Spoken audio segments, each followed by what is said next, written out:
So you desperately want to control reality. You want something so bad, you'll do anything you can to get it. Now, there's a reason this doesn't work. Observing any living creature reveals a drive that goes deeper than survival or reproduction.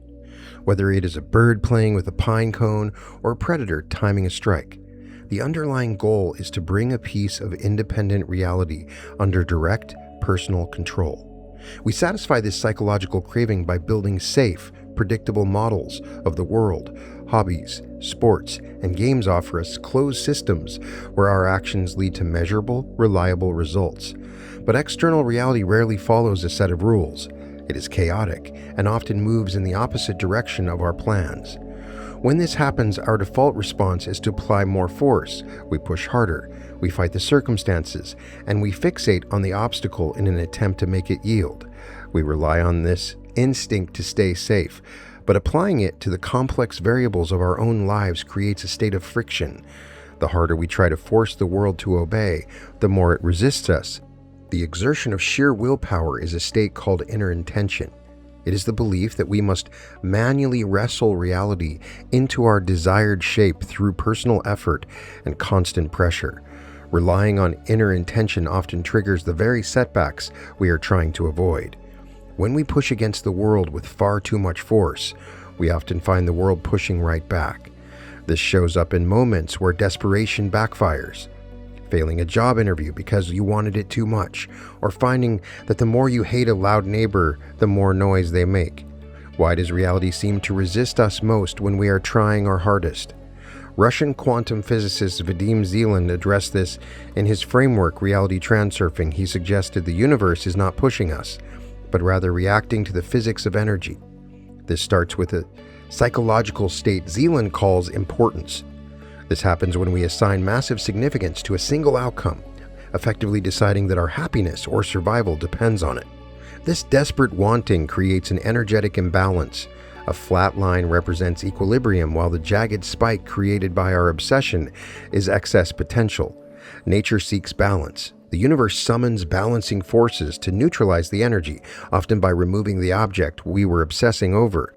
The desperate need we attach to our dreams signals these forces to move in and dismantle the very thing we are building. We also sabotage ourselves by fixating on the things we hate. This creates a state of emotional polarization that tethers us to our problems. Zeland calls these conflicts pendulums. These invisible structures, like political movements or news cycles, sustain themselves by harvesting human attention. They do not care about agreement or opposition.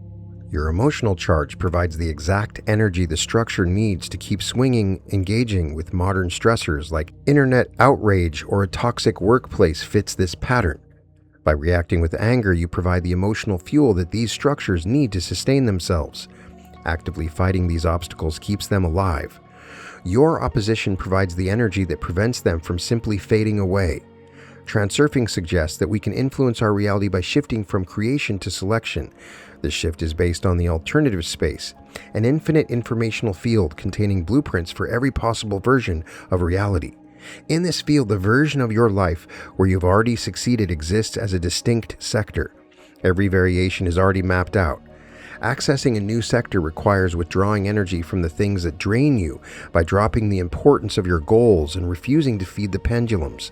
You stop the forces blocking your path instead of creating from scratch. Manifesting becomes a process of tuning your consciousness to a sector that is already there.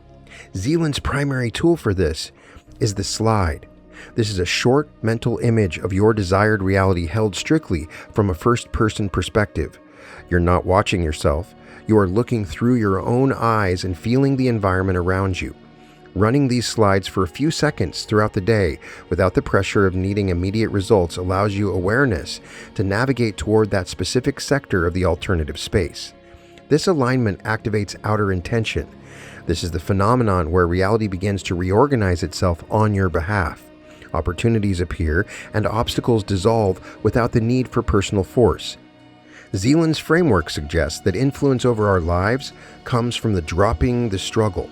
When the internal pressure to force a result disappears, you can move into a version of reality where that result already exists. And that's the paradox of control.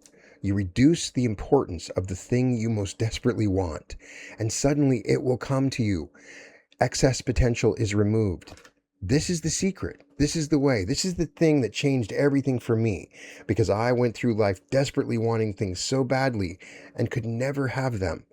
And once I let go of the importance and reduced how desperately I wanted it, those things started coming to me, and they will come to you too. It's only a matter of time. You can find all episodes of The Reality Revolution at therealityrevolution.com, and welcome to The Reality Revolution.